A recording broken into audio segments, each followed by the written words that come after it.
السلام علیکم. مجاہد فرساد.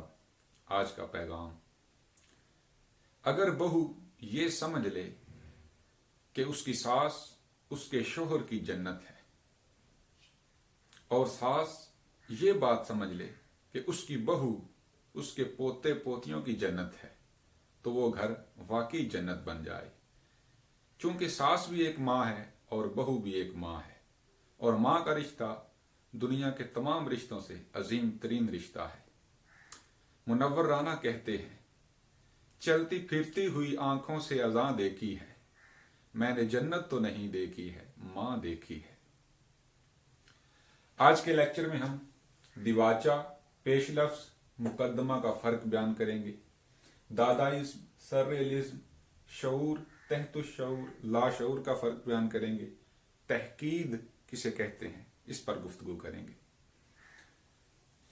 دیباچہ، پیش لفظ اور مقدمہ اگر لغت میں دیکھا جائے تو یہ تینوں ہم معنی ہیں، مترادف ہیں. لیکن ارم سلیم یہ اپنے تحقیقی مقالے اردو میں مقدمہ نگاری کی روایت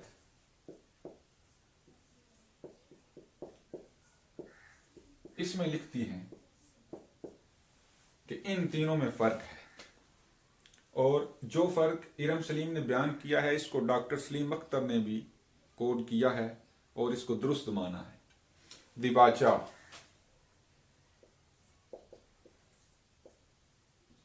یہ وہ ہے جسے بالعموم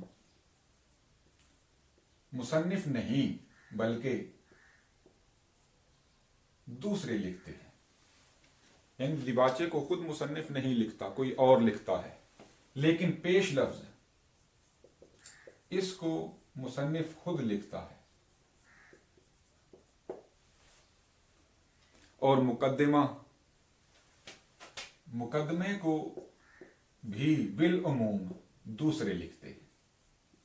لیکن مصنف خود بھی لکھ سکتا ہے، جیسے الطاف حسین علی نے دیوان حالی کے ساتھ ایک طویل مقدمہ لکھا جسے 1893 عیسوی میں الگ کتابی شکل میں مقدمہ شعر و شاعری کے نام سے شائع کیا گیا. تو اب دیباچہ اور مقدمہ اس کو دوسرے لکھتے ہیں عموماً، یعنی زیادہ تر، لیکن پیش لفظ مصنف خود لکھتا ہے. اب اگر دیباچہ اور مقدمہ اس کو دوسرے لکھتے ہیں تو دیباچے اور مقدمے میں کیا فرق ہے؟ اس میں یہ فرق ہے کہ دیباچہ تعارف ہوتا ہے، یعنی کتاب کا تعارف، مصنف کا تعارف، اس میں یہ دو چیزیں ہوتی ہیں. لیکن مقدمہ تحقیقی اور تنقیدی نوعیت کا ہوتا ہے. اس میں تحقیق ہوتی ہے، تنقید بھی ہوتی ہے، لیکن دیباچے میں عموماً تعریفی کلمات ہی ہوتے ہیں، اور پیش لفظ میں بھی تعریفی کلمات ہوتے ہیں، تعارف ہوتا ہے کتاب کا اور مصنف کا. تو یہ ان میں فرق ہے.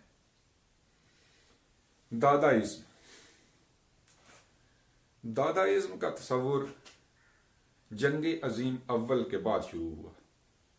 1914 عیسوی سے 1918 عیسوی کے دوران جنگ عظیم اول کے جو اثرات یورپ پر پڑے اس نے نہ صرف عام انسانوں بلکہ دانشوروں اور تخلیق کاروں میں بھی مایوسی پیدا کر دی. تو اس تصور نے جنم لیا جس نے نہ صرف جمالیات بلکہ فلسفہ، سائنس وغیرہ اور مذہب، ان سب کا انکار کر دیا. یہ باغیانہ تصور تھا، اس نے نفی پیدا کی، ہر چیز کا انکار کر دیا. اس کا بانی ترستان تزارہ ہے.